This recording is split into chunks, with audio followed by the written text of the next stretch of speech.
ear that we just examined, and they had been using antibiotic ear spray for several weeks.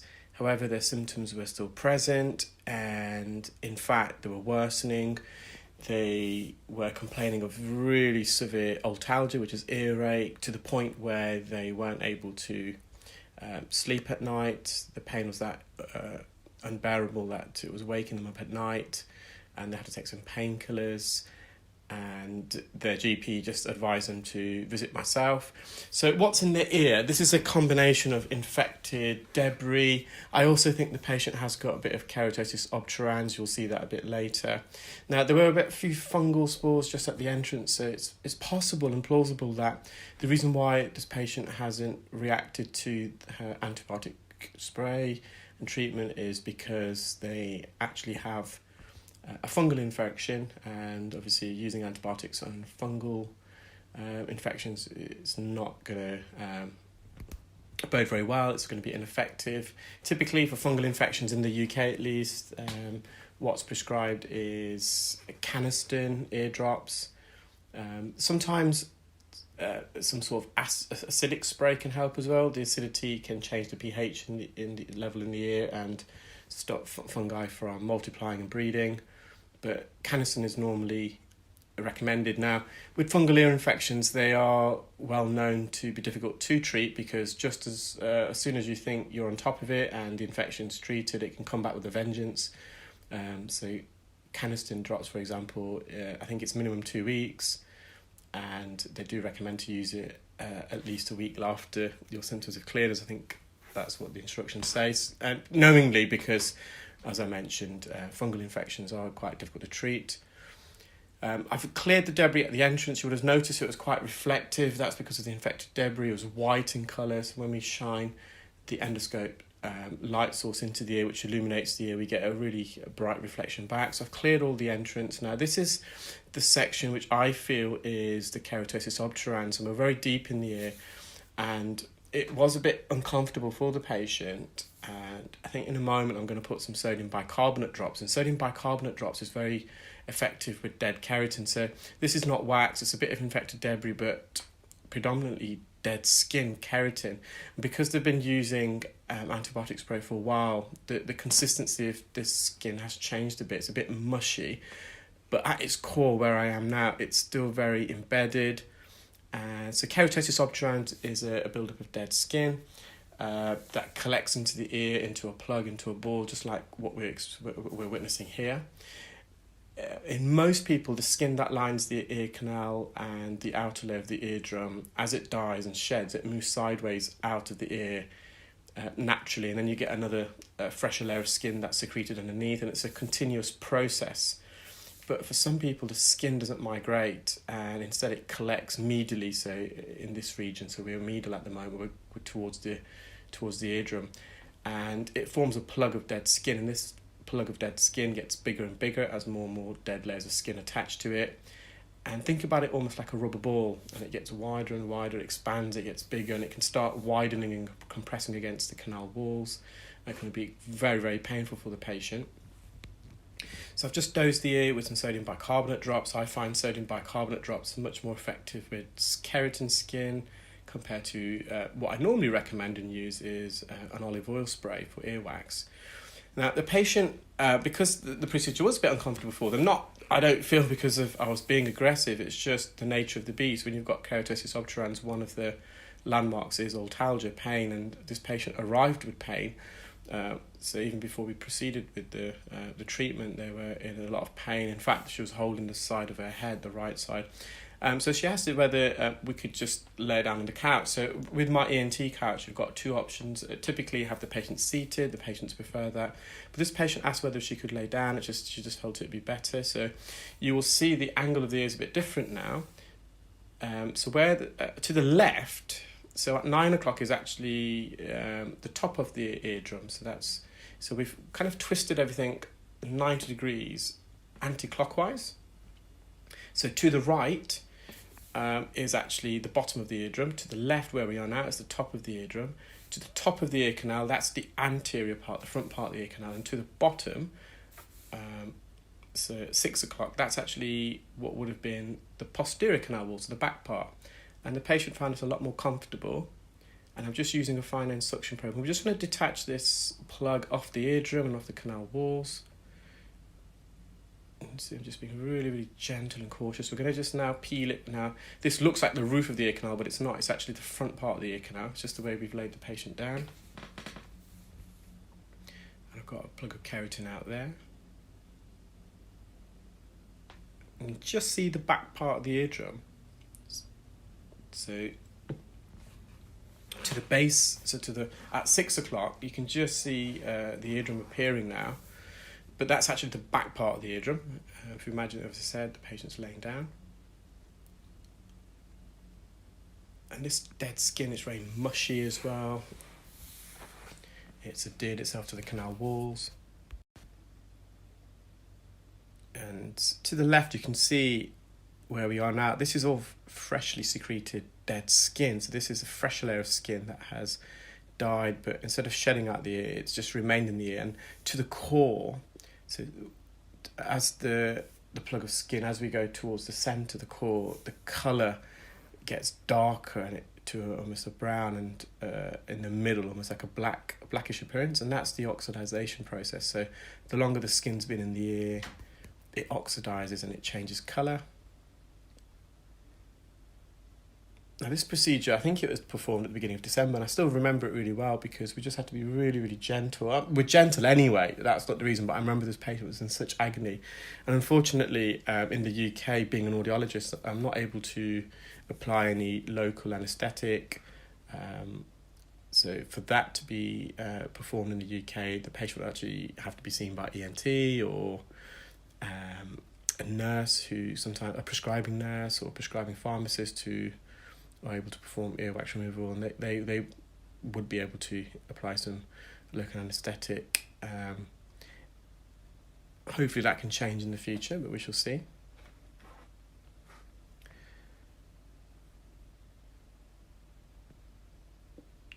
So although I'm to the left of the ear, this is the top part of the eardrum. You probably saw the eardrum flex a bit there, so when we went close with the suction probe, the suction probe actually suctions the eardrum towards it somewhat, and you got a flexing of the eardrum. So we'll just be a bit gentle as well, be careful there. So although I'm to the right, this is the bottom of the ear canal. Now I'm to the top, and this is the right hand side of the ear canal. Most surgery, well, I'd say all ear surgery, the patient is always laid down in this manner. So I do watch a couple of ENT surgical channels on YouTube. One of them is from my colleague, Mr. Darish Rajali of Ear and Balance. And when I'm watching it, I'm actually tilting my head to the side, so because I'm not used to viewing the ear in this manner. Typically for me, patients are sat up still, so when I'm watching the surgery, just to get everything in perspective, I give myself a bad neck and I tilt it. If I tilt my phone and you got the auto, even when I lock it, for some reason it doesn't, and the image still rotates sideways and anti-clockwise at 90 degrees. So we're actually in the anterior recess at the moment. So this would, if you normally watch my videos, this will be to the right-hand side. But here it's appearing to the roof. Because we're using a fine end, because we're near the eardrum and the patient's obviously experiencing some pain, the fine end can get blocked quite easily, especially with this type of consistency of dead skin. As I said, it's very mushy. The suction probe can embed within it and get blocked very, very easily. You can see I've just loosened this plug now. So again, guys, this would be the front right-hand side of the ear canal. And we're just removing this on the anterior recess and just slowly bringing it down. I think it's partly blocked my tube. So just come out, unblock the tube.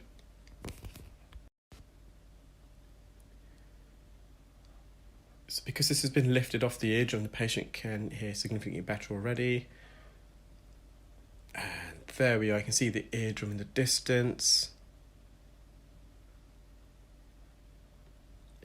Now, the patient has been using, as I said, antibiotic drops spray for a while, and they've also been using some earwax softening drops.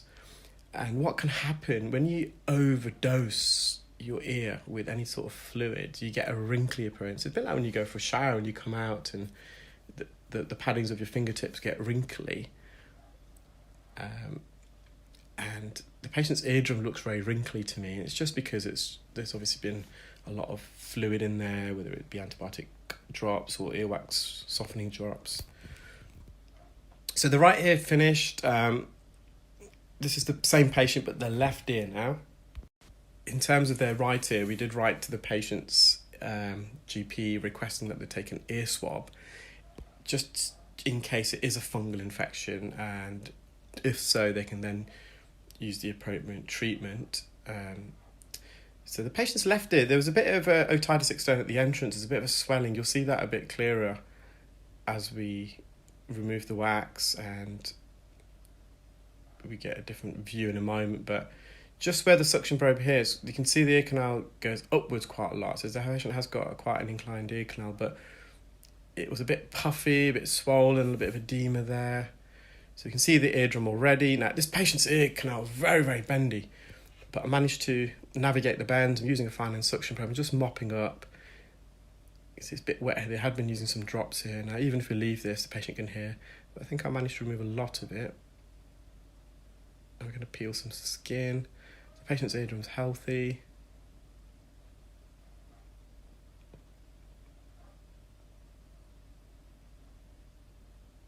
Just gently peel this up. Now, for this, the patient, we got the patient sat upright again. They were fine sitting upright for this part.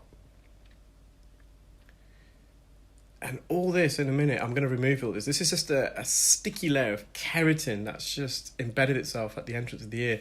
You can just see how steep this ear canal is. We're just at the entrance here, and the ear canal goes all the way up. It's like a mountain, the side of a mountain there.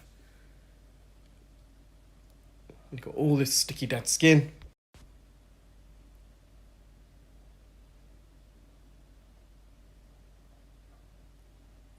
Whilst you're watching that, I'll just going to respond to a few comments and questions left at yesterday's video of the swollen ear.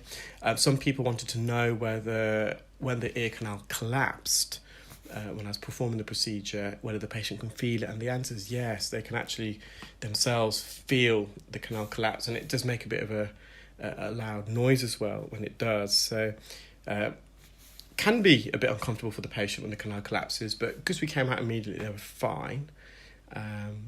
So I hope that answers that. Some other questions I think were relating to whether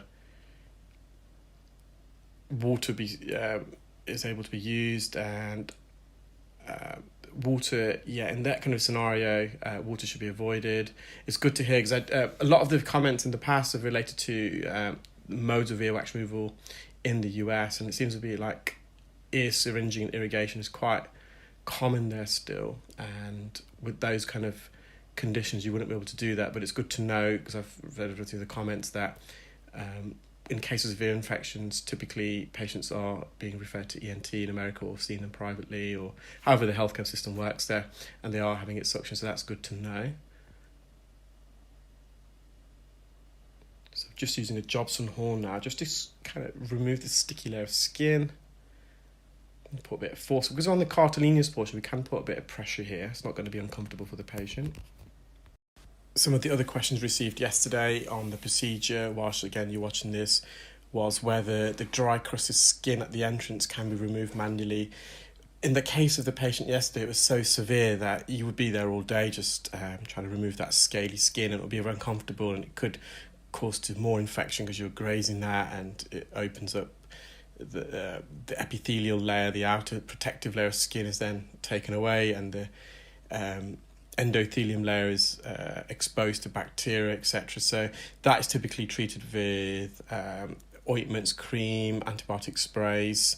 The other question is whether when you've got an ear canal that's blocked right from the entrance all the way to the eardrum, whether it's visible to people examining the ear, or not examining the ear, but people beside that individual, if they sat beside them looking in the ear. Sometimes yes, typically no though, because what I consider the entrance of the ear canal is, so when you look inside someone's ear, you see the aperture, the opening, and then it curls.